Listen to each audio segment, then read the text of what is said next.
uchta yonma-yon qurilgan kottejlarimizning bitta donasi qoldi, ulgurdi. Ham naqdga, ham ipotekaga beraveramiz turishibdi. 1.7 sotix yer maydoniga tushyapti. Darvozxona kirish ko'rib turibsiz. Bemalol bitta chiroyli mashina qilib qo'ysangiz bo'ladi. Bu yoq tarafdan uzun yo'ligidan yurib kelganimizda orqa taraf, orqa qo'lchamizni ko'rsangiz bo'ladi. Tayyor holat turibdi. O'sha podключ holatga olib kelib qo'yishgan. Kiyim-kechak olib kirib mazza qilishsa bo'ldi.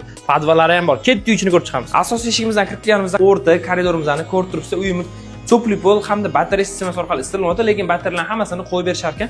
Kirib kelganimizda o'ng qo'limizga ko'rsatib bo'ladi. Chiroylikkina ayollarning sevimli xonasi bo'lgan oshxonamiz sotdi, farsni kafildan chiqqan. Xudo xolasa uyingizni sotib oladigan bo'lsangiz, bonusiga oshxona mebellarini qilib berishar ekan.